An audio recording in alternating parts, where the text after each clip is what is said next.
Mira, políticamente ojalá que uno pueda no renunciar a las convicciones. Yo digo, siempre mi desafío es no quebrarme políticamente.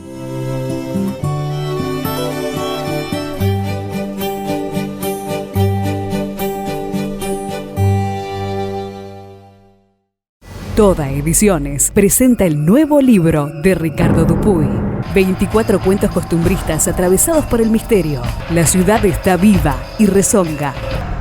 Complejo Polideportivo Policial ANSAP ofrece su servicio de salón de fiestas. Capacidad 500 personas. Consultas 0342 4 553 575. Complejo Polideportivo Policial ANSAP. En el Mercado Norte te esperan los sabores, los colores y aromas. En el Mercado Norte te espera una nueva historia. Mercado Norte. Alimentamos tus sentidos.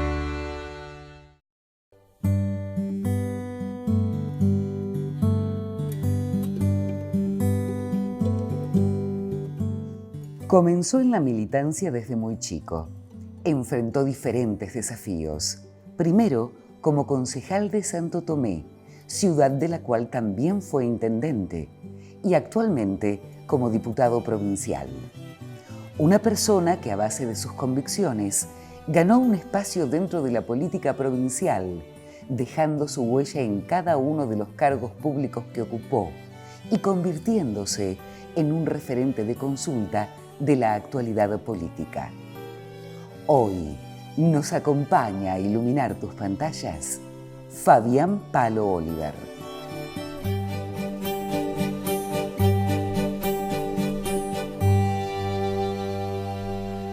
El psicólogo argentino Jorge Bucay dice en uno de sus tantos libros que el camino marca una dirección y que una dirección es mucho más que un resultado. ¿Imaginabas la dirección que tomó, en definitiva, tu vida y tu carrera política cuando empezaste a militar, Palo? Hola, ¿cómo estás? No, la verdad que no. En mi vida política solamente hubo, sí, algo que me imaginé que tenía más que ver con un deseo, y obviamente que se trabajó para eso, no fue un trabajo individual, sino grupal, que fue el hecho de llegar a ser intendente de la ciudad. Eso es como que siempre fue un propósito que tuve.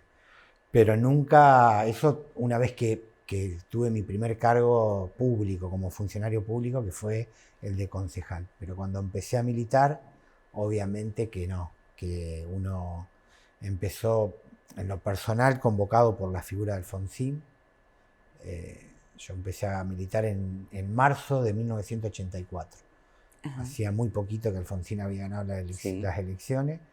Y ahí empezó mi militancia con 14 años de edad, y obviamente que nunca me imaginé llegar a ocupar cargos públicos, pero sí me di cuenta enseguida que la militancia iba a ser una forma de vida, más allá que obviamente se va modificando, porque no es la misma militancia de hace tantos años atrás, pero sí que iba a ser un militante político. Tocaste un montón de temas que quiero como desmenuzar, ¿no? Empezaste, dijiste, a los 14 años a militar. Sí, en la escuela normal de acá de Santa Fe, la Escuela Normal San Martín, en el centro de estudiantes.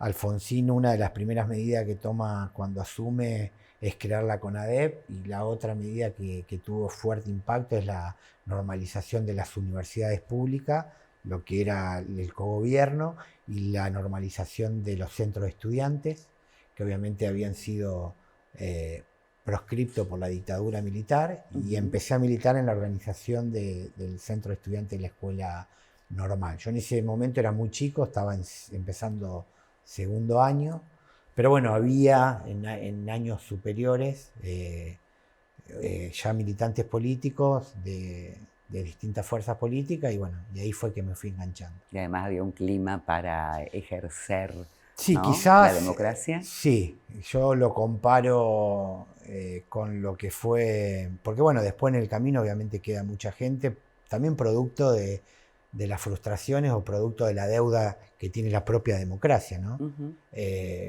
Pero lo comparo ese momento con lo que fue a partir del 2003, con lo que fue la vocación por por contagiar a los jóvenes del gobierno kirchnerista, que podrás tener la opinión que tenga del gobierno kirchnerista, pero sí hubo una profunda convocatoria y muchos jóvenes que se sumaran a la política. Y bueno, y Alfonsín también inspiraba justamente eso, la posibilidad de que podamos involucrarnos. Me parece que también tiene que ver con su figura. Yo siempre digo que antes que radical soy alfonsinista. No sé si hubiese sido radical si Alfonsín no hubiese nacido y no hubiese tenido el protagonismo que tuvo. Dudo que realmente, más no dudo, estoy seguro que si Alfonsín no hubiese existido, no hubiese sido radical. Preguntarte cuál es tu referente después de lo que acabas de decir es casi obvio, ¿no? Sí, Raúl Alfonsín. Y contame, ¿qué es eso? Mira, esto en realidad está hecho en porcelana fría. Me lo regaló un amigo que en realidad no es radical, es peronista, el Turco Cherep. El Turco fue 8 años director de cultura en la gestión mientras yo era intendente. Y bueno, más allá de pertenecer a distintos espacios políticos, nos respetamos mucho. Me regaló esto, también tiene el valor que quien lo hace es una artesana que es una militante peronista y kirchnerista. Me gustó tanto que le dije, bueno, ¿se animará a hacer más? Y en realidad lo uso como regalos protocolares. Hicimos en cantidad. Y lo admirable es que no están hechos con moldes, sino que hace uno por uno, o sea, ni con molde ni están hechos en serie, y te digo que le salen perfectos. Le he pedido 30, después 50. Es tu souvenir favorito, claro, y el lo que más regalo te representa. Como, sí, seguro. Sí. Está obviamente que lo regalo a muchos radicales, pero también a gente que admira a Alfonsín, muchos peronistas que tienen reconocimiento por lo que representó Alfonsín, también se lo he regalado. ¿Sabes que uno siente que hay una relación, digamos, biunívoca? Santo Tomé, Palo Oliver, ¿no? Yo no sabía que no sos santotomecino. ¿Dónde naciste? No, yo soy entrerriano. Nací en La Paz. Y muy chico, en realidad tenía 3 años, ya nos fuimos a Santo Tomé. Por una cuestión laboral, mi viejo fue a laburar a Santo Tomé. Y bueno, ya ahí me quedé, ahí formé mi familia, ahí crecí. No tengo más parientes, la mayoría se fueron, otros ya no están más en este mundo, pero hasta hace poco, si yo decía que era más santotomecino que lapaceño, no podía volver a La Paz por mucho tiempo porque me mataban, pero me siento más santotomecino que entrerriano, ¿no? Pero por los años, ¿no? Porque es el lugar que elegí, pero sobre todo porque, bueno, ya hace 47 años que estoy en Santo Tomé. ¿Tenés 47 años? No, 50 voy a cumplir. 50. Un poquito antes de los 3 años nos mudamos. ¿Te gustaría volver a ser intendente? No. ¿Por qué? No. Porque creo en los ciclos. Me parece que cada cosa tiene su tiempo. Cuando yo fui electo intendente, primero tenía 38 años y todo el hambre por hacer. Muchos desafíos, muchos sueños, muchos proyectos. Y la verdad que lo que le dimos, no hablo en términos personales, pero el equipo de trabajo que a mí me tocó conducir, que tuve el honor de que los santotomecinos me eligieran en 2 oportunidades, ya dimos todo. Realmente que quiere seguir intentando más de 8 años, me parece que tiene más que ver con esa cuestión de no poder cortar. Yo la verdad que no me aferro a las cosas de forma tal de que después las sufro, al contrario. A mí, después de ser intendente, no digo que no me costó la tarea legislativa, porque apenas dejé de ser intendente asumí como diputado. Al principio, extrañé un poco lo que es, sobre todo el ritmo de la tarea ejecutiva. Siendo intendente te sentís mucho más útil que siendo legislador, honestamente. Es una tarea ejecutiva, obviamente. Porque estás todo el día tratando de resolver temas, problemas, y uno se siente mucho más realizado. Pero no lo extrañé, como decir, sufriéndolo, o ni siquiera extrañé lo que significa el protagonismo de ser intendente. Al contrario, yo en términos personales lo necesitaba. Yo hoy puedo disfrutar de mi hija y de mi familia de una forma distinta. Es un desgaste importante, ¿no? Tuve 8 años intendente y cargué arriba del lomo 20 años de edad, digamos. se me cayó el pelo, cana, divertículo, presión, empecé a contar. Y hoy al contrario, hoy todos esos pequeños problemas de salud que tenía, honestamente no los tengo. Estoy mucho mejor y más estabilizado, inclusive hasta en mis relaciones. No es porque quizás la persona que lo escucha del otro lado dice, pucha, che, pero es para tanto, pero realmente la tarea de intendente es una tarea que lleva mucho tiempo. Y aunque no parezcan, son muy pocos los momentos que uno disfruta y que se sienta realizado. Hablaste de tus afectos y de reencontrarte con ellos después de la política. Ella es Gaby. Contame. Con Gaby hace 14 años que estamos juntos. En realidad nos encontramos bastante grandes. Yo ya tenía 36, 37 años, Gaby 35. Los dos fuimos padres, yo digo una edad perfecta, si pudiera elegir. A ver. Volvería, yo tenía 38 y Gaby 36. Ajá. Y bueno, Rosario, Gaby, hoy es mi pequeña familia y es también mi compañera no solamente de la vida, sino también la compañera que creo que siempre uno espera, ¿no? Hablaste de política, vamos a hablar un chiquitito de política. Tenemos una democracia que es muy joven. Así es. ¿Cómo ves esta evolución de los 80 en adelante? Yo soy un convencido que la democracia argentina está consolidada digamos, en términos de que la mayoría de la gente entiende que es mejor sistema para vivir. Ese es todo un aprendizaje. Sí, por supuesto que sí. Igualmente, a veces no voy a decir que no, me entran las dudas a partir de algunas manifestaciones que se dan socialmente. Me parece que son disputas culturales. Hoy yo creo que la verdadera grieta que tiene nuestro país es cultural y es una grieta de clases. Me parece que la composición del voto macrismo mayoritariamente es aquellos que todavía hoy se pueden considerar clase media. Y la verdad que el odio que se tienen en muchos de esos actores, muchas de esas personas que dicen ser clase media, con los sectores más necesitados, más vulnerables.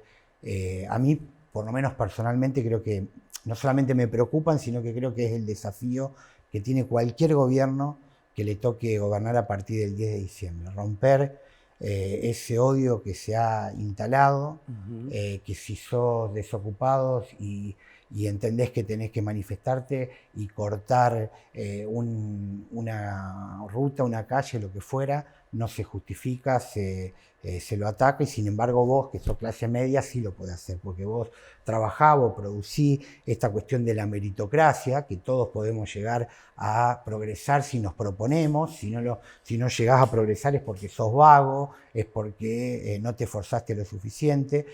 Que la verdad hay una pérdida muy grande de esta cuestión de la solidaridad, de entender que el tipo que no tiene oportunidades se le hace más difícil, obviamente, progresar, que el pibe que a los 13 años está fumando Paco es una víctima, por más que mucha gente de la clase media entienda que quien fuma Paco y sale de caño es un reverendo HDP y que no merece ninguna oportunidad. Me parece que esa es la batalla cultural que tenemos que dar por lo menos a aquellos que tenemos alguna responsabilidad. Yo con esto no especulo, o sea, y es más, yo no peleo en la mesa familiar por política, lo que sí tengo un límite, y mi límite es justamente estas cuestiones, no me puedo callar si alguien dice que una persona está en la calle en situación de calle porque quiere, o porque es un vago, o porque quiere vivir de un plan social, esas cosas me revelan. Pero al mismo tiempo me parece que es el fuego, la llama que tiene que tener un militante político para trabajar por esos desafíos que todavía hay que trabajar, ¿no? ¿Y nosotros veremos que la grieta se salde o será un tema que solucionen las próximas generaciones de militantes?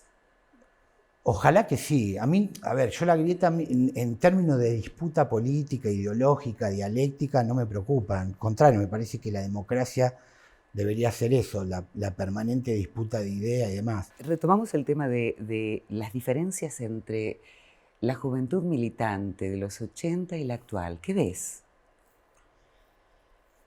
Yo, sobre todo las formas de la militancia. Me parece que hoy la militancia, hoy a un pibe no lo lleva a un comité por nada del mundo. Me parece que la aparición de las redes, la multiplicidad que hay en la comunicación, permite también que la militancia se haya transformado.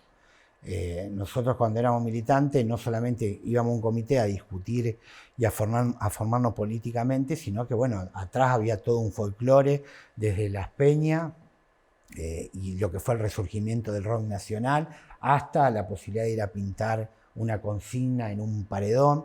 Bueno, hoy esa consigna en un paredón son las redes sociales. Claro. ¿Para qué va a ir a pintar un paredón? Y si vos, obviamente, poniendo alguna publicación en cualquiera de las redes sociales, la multiplicás y tiene mucho más efecto que ir a pintar un paredón.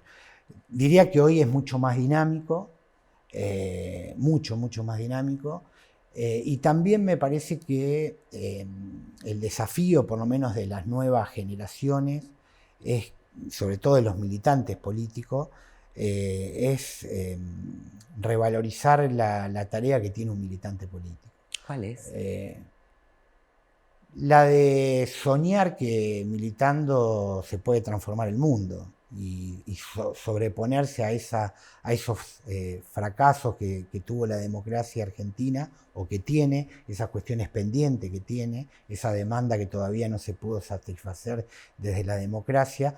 Aquellas generaciones que somos quienes fracasamos, nosotros... Y es un mea culpa. Sin duda, sí, pero cuando digo nosotros, no me refiero... Hablando de la clase dirigencial. Me estoy refiriendo a la clase dirigencial en todo sentido, a la política, a la empresarial. La verdad que nosotros también tenemos que entender que el empresariado argentino debe ser un aliado del Estado, entender que el empresariado argentino tiene mucha responsabilidad social también en crear fuentes de trabajo, pero la verdad que la crisis dirigencial desde el 2001 no fue únicamente una crisis de dirigentes políticos, realmente hubo crisis en las instituciones y en eso me parece que las nuevas generaciones van a tener la posibilidad de reconstruir primero las instituciones. Yo creo que Argentina tiene, en términos generales, instituciones que son saludables, en términos generales. Eso no significa que tengan credibilidad. Después digo, cuando digo saludable, es que Argentina no tiene en riesgo ni la democracia ni la república. Hablaste de cómo los nuevos militantes o los jóvenes militantes se manejan hoy a través de las redes sociales. ¿Vos manejás tus propias redes sociales? Sí, soy muy... Salvo el Facebook, después Twitter y Instagram sí. Me divierto mucho, me gusta mucho. ¿Y por qué en tu cuenta de Twitter dice militante radical no gorila? Porque no soy antiperonista, soy radical. Hay mucho radical que en realidad, más que radical, es antiperonista. A ver, el radicalismo es un partido popular, nacional, y tiene mucha similitud con el peronismo. Nacieron de procesos históricos obviamente distintos, pero son partidos populares. Y uno entiende que cuando habla de unidad nacional hay que construirlo con estos partidos populares.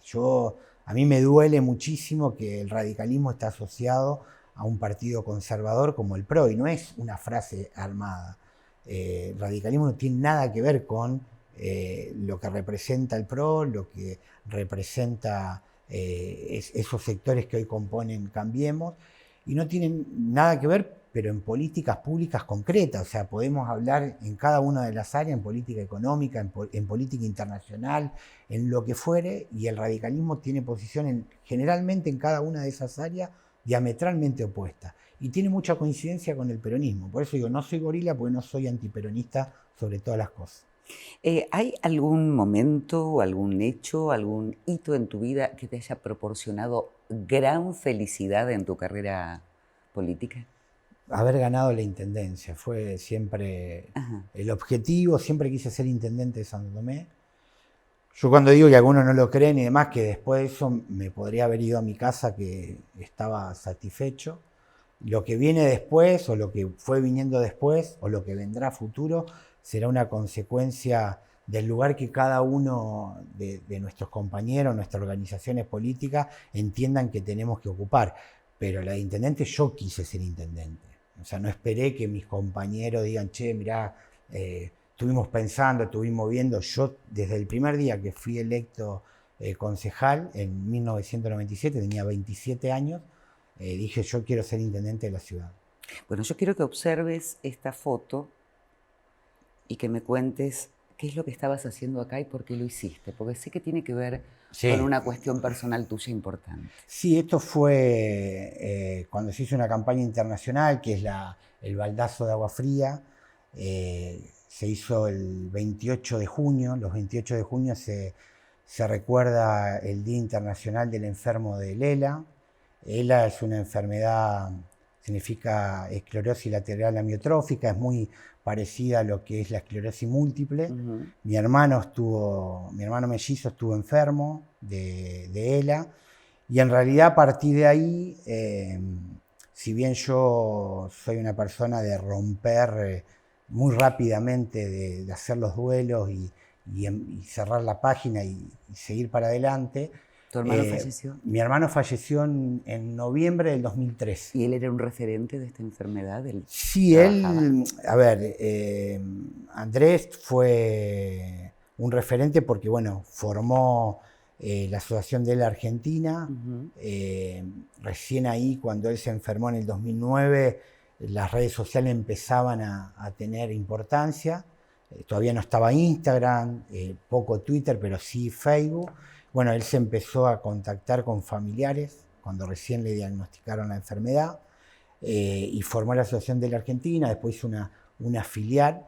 Y en realidad para nosotros fue un orgullo cómo él enfrentó la enfermedad. Yo la verdad que no, siempre digo, soy muy fuerte anímicamente, soy una persona muy segura, pero la verdad que soy muy flojito para el dolor físico. Yo no hubiese soportado una enfermedad como la que soportó él. Es una enfermedad muy, pero muy dura. Y si a mí, mi familia lo sabe, si a mí mañana me dicen que tengo ELA, yo no llego a los últimos días esperando la muerte, con todo lo que eso significa. Lo digo porque se lo digo a mi familia, a mis amigos, ni loco. Bueno, él tuvo una actitud totalmente distinta, escribió, nosotros después editamos un libro con las cosas que él escribía, mucho de lo que escribió lo rescatamos de su página, de su perfil de Facebook. Pero bueno, una de las cosas más importantes es que él descubrió con su enfermedad desde otro lugar, postrado en una silla de ruedas, que en realidad en esos 3 años él fue más feliz y se sintió más vivo que en los años anteriores, que veía pasar la vida. Y en realidad él decía que el hecho de tener un certificado de defunción, esta es una enfermedad que sobreviven entre 3 a 5 años, nada más. Y hay muy poquitos casos que pueden sobrevivir un poco más. La evolución de la enfermedad en todos los pacientes es la misma. Y bueno, por eso fue un ejemplo para todos nosotros. Y eso, lo del baldazo, en realidad es un desafío, ¿no? Es un desafío, ¿por qué? Porque dicen que cuando a vos te dicen que tenés la enfermedad, es como un baldazo de agua fría. Esa es una versión que es cierta. La otra, yo me acuerdo cuando a mi hermano le diagnosticaron, lo primero que hicimos fue googlearlo, y la verdad que cuando vos lees cuáles son los síntomas, la sintomatología, que no tiene cura, además, parece que se te derrumba todo.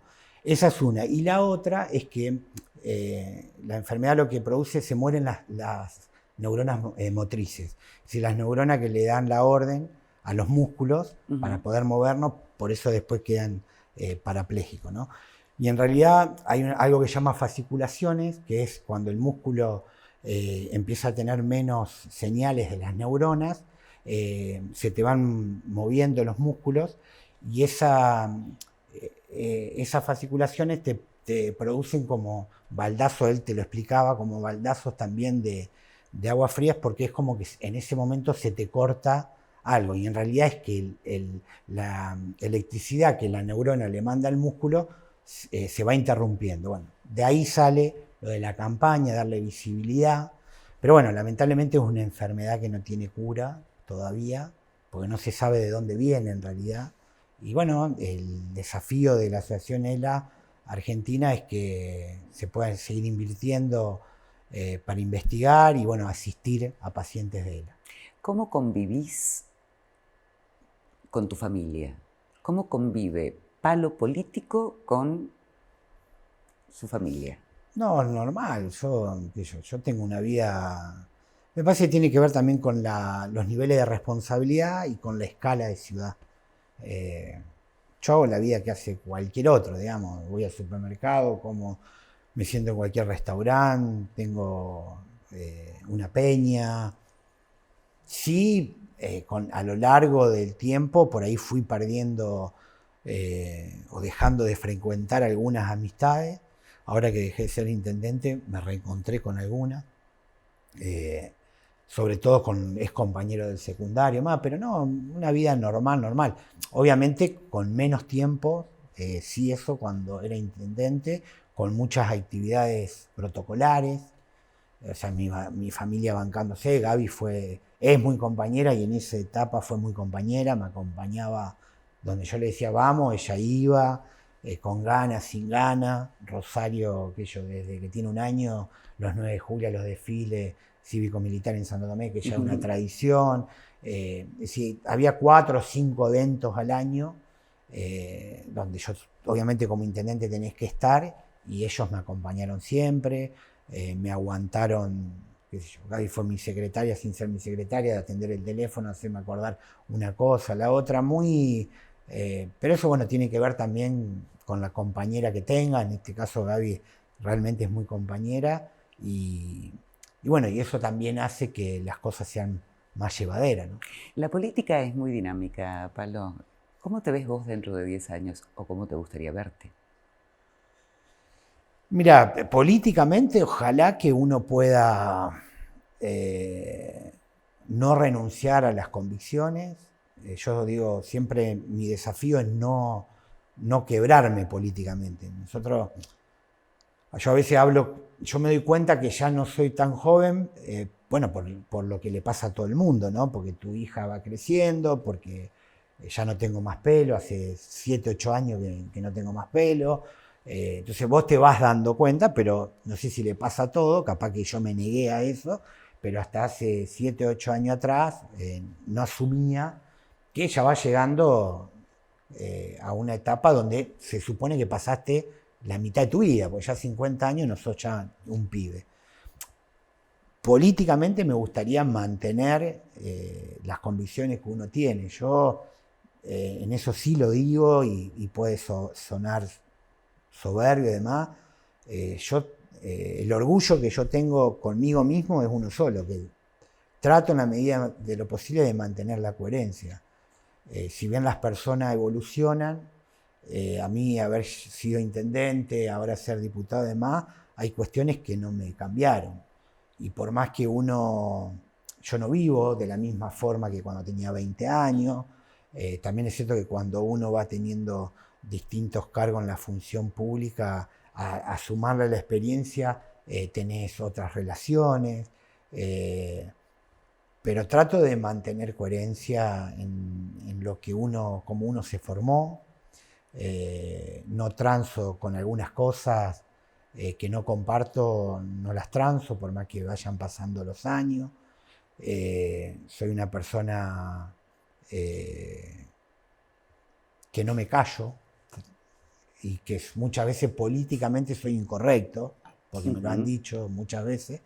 Entonces, dentro de 10 años quisiera ser igual que ahora. Yo, cabrón como soy ahora. Bueno, brindemos por eso. Bueno, ojalá así sea. Gracias a vos. Y ojalá que estemos mejor, eso sí, como país. Seguro. Que estemos mejor. Seguro. Gracias.